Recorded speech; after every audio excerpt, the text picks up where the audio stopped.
Right, well, I've just drained the oil out of the transmission of the T7.260, and I think I can safely say I couldn't have made a bigger balls up of that if I'd have tried. As you can see by the amount of absorbent material underneath here. So I plugged a pipe in the spool, pumped out two of these 20-litre drums straight into it, and then I thought, oh yeah, that'll easy fit in that, what's left. This is brand new oil, I only put it in, it's not been in long, so I'm going to reuse it. So I cleaned this out, had that underneath, dropped it. Anyway, it was filling up. I was like, my God, it's not going to fit in there. So I hadn't got anything else underneath me with me. So I went to put the plug back in and dropped it straight into that's virtually full. So I had to leap out, grab another barrel. So, and by that time, of course, it's going everywhere. As you can see, that's the result. So that's a good start. Right, the reason they're draining it out. So up on the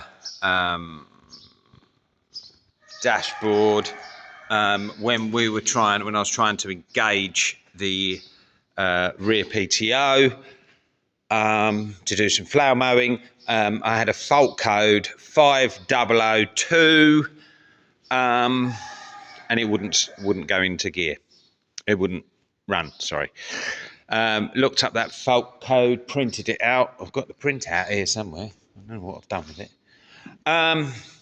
Anyhow, no, I'm not sure where that is. Probably in the tractor, actually. So what it said was that fault code was a problem with the spool valve for the PTO brake.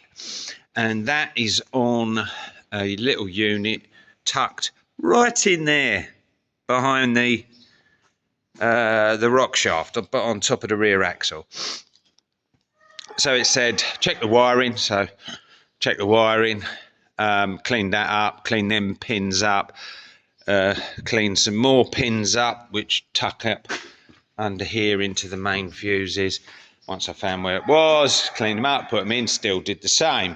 So it then said test the ohms on the spool. So to get to that, well, it was interesting. I ended up taking all this air off so that I could get down to it, take the wheel off as well. Anyway, I got the thing out, spool out, tested it, absolutely fine. So I was like, oh, for God's sakes, put it back together. Well, then the next thing was load, reload software, all that sort of thing. So I then started to look at it myself, like, right, and it turns out it would go into a PTO gear, but it would go in and run on 1,000 RPM. I was trying it on 540 for the flow, but it would run on 1,000, but that was all it would do. I then started to look round. It might have been 1,000 economy, actually. I then started to look round at this. This is your lever that engages, and you've got this Bowden cable go to a little electric linear motor in there somewhere. When you put the PTO on, this moves, and then it will run to neutral and that. So that was moving up and engaging, but it wasn't really going down. So I disconnected this and tried moving it, and it wouldn't move very much down. And I wasn't sure where it was supposed to move either. Luckily, out here, we got a T7.260, very, very similar.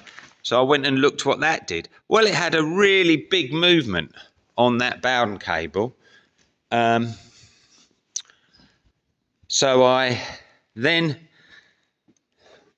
took it off and moved it, and it would click up to a detent. It'd come to that neutral detent, but it wouldn't go any further, and it should sort of swing right around here somewhere. obviously a problem. When it was disconnected, I then tried engaging the PTO again, but with this disconnected. Well, that then would go to its position and the thing had run with no faults. Obviously, it wasn't going round because it was in neutral. So, there's something gone wrong in here to jam this up. So this back has got to come off. But it's a bit annoying because this error code had really sent me looking in the wrong place. Nowhere on it did it say, oh, by the way, it might be that that motor can't get to the right position, so nothing will work because it doesn't think it's managed to get it into gear. Didn't say that. It said it's a brake solenoid fault, which it's not. So, well, I don't know what to say about that, really. Anyhow, I've printed off a whole ton of PTO information and how to get the thing off. Bit annoying, the combine comes with a lovely printed instruction workshop manual. This, you've got to print it yourself once you manage to find it. So, the pickup hitch is the first thing that's got to come. Once you've drained it, you take the pickup hitch off, and then a few other bits, and then it's just unbolt that lump and off she comes. So we'll get the pickup hitch off and see how we go. Right, time for lunch. So, pickup hitch off. These nuts on there, bolts, sorry, they were as tight as hell. I had to have that lever I had on my, it's got to be a 8-foot lever on the end of my bar to undo them. Really tight. Anyway, that's off. All the bolts are off here now. All of the bolts, not all of them, sorry. All bar two. So I've got one there. They're loose. Engine hoist, yet again, comes into its own. Best £105 I ever spent in a farm sale, that is. Must be here 30 years now, easy, this engine hoist. Maybe even more. I've used that a lot, it's brilliant. Good for control as well, perfect control you can get with it. Tip, someone told me, put a scaffold tube over that, and that way you can sort of control this a bit more as well. So that's ready to catch some oil. Let's try not to spill any more. So basically, lunch, undo those two. This is under a slight strain. Maybe I want to just tighten that a tiny bit more. Undo those two, probably lever it off, I would imagine. And then we'll see what the problem is, hopefully. Well, that's come off as easy as you like. Absolutely perfect. Weight on there was perfect. Holding that, jiggling around, and off she comes. Beautiful. I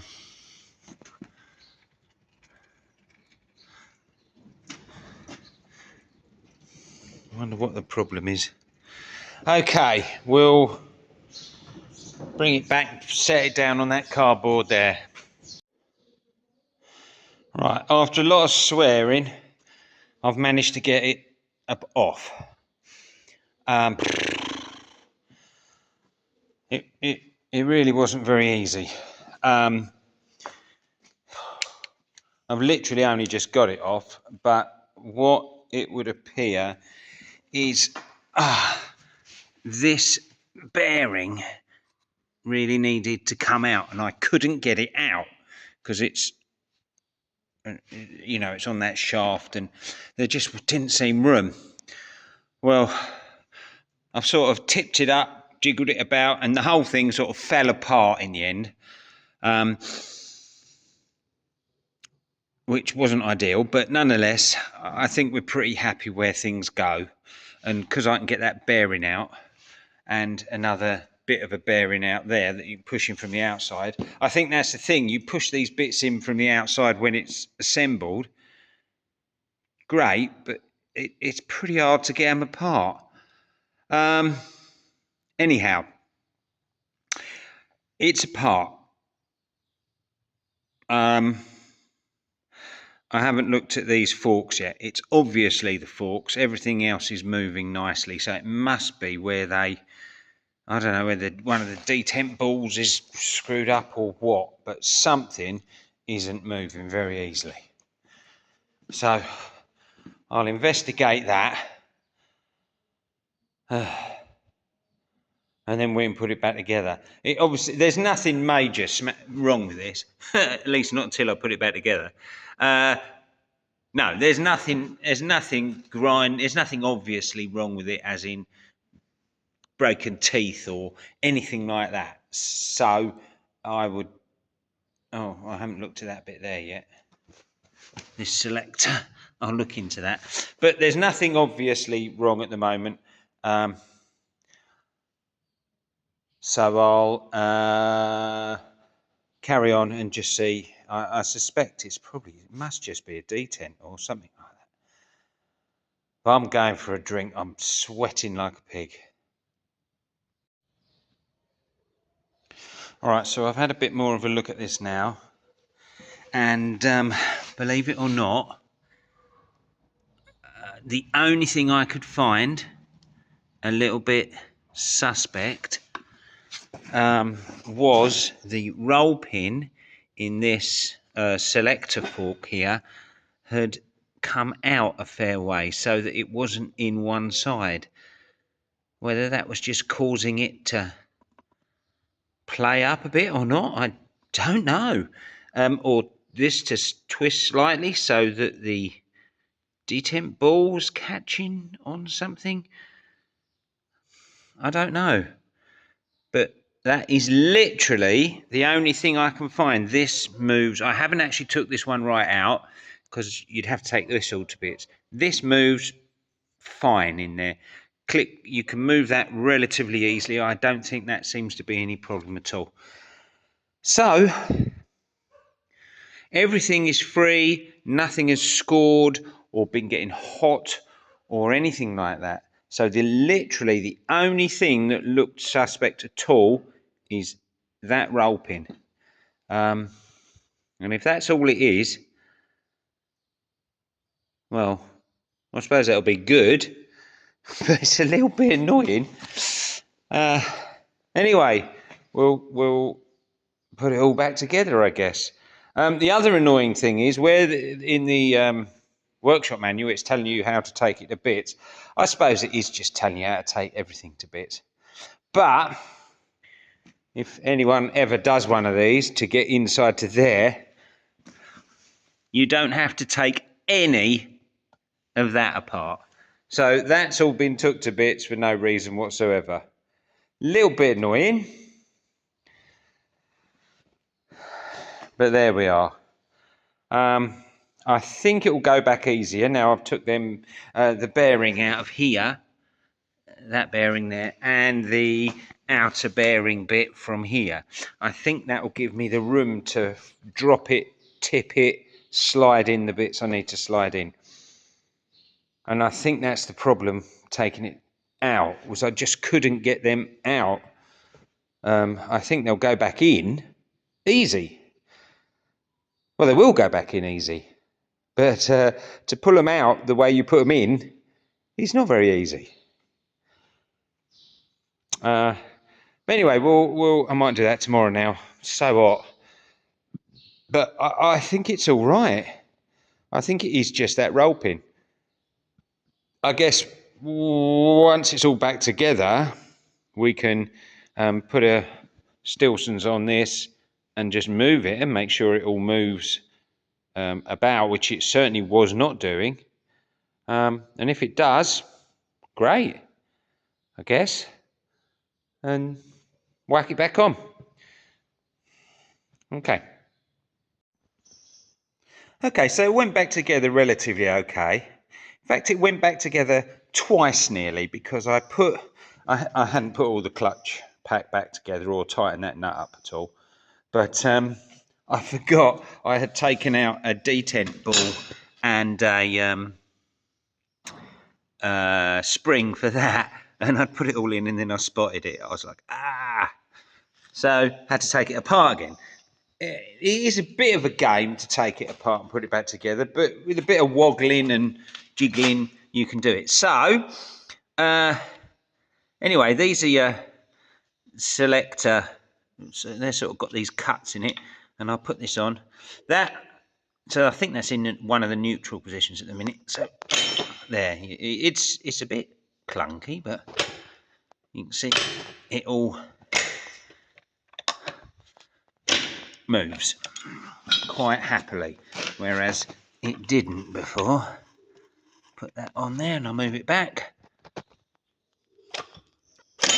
Oh, there we are.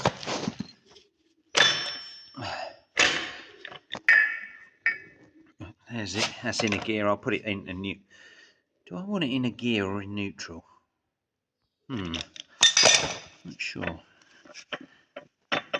Probably want it in a gear so I can spin that. Yeah, I'll leave it like that. Because obviously that has got to line up onto that, which looks like it'll be fun. That don't actually turn at the minute. I think that's driven directly off the engine. Right, so it's all back together. Went together a lot easier than it came apart. And all the gears work. And all it was that roll pin slightly out. Just shows you, doesn't it? That would have cost a fair bit of money to knock a roll pin in. Anyway, I put some silicone beading round here and put it back on using the engine hoist. That's it, all completed. Oil back in, everything bolted up, tightened up. Yep, everything's ready to go. This has all been put back in and adjusted slightly. Basically ready to go. I would have tried it. I was going to try it before I put the pickup hitch back on, but the battery was flat. I've got to get another battery for it. It's a 2017. I haven't put a battery on it. I think it's the original battery, so it probably hasn't done bad. But anyway, I'm assuming it's all going to be okay. I'm sure it will. And another job complete. So that tractor's back in full working order, in theory. So, and then we're back onto this combine header.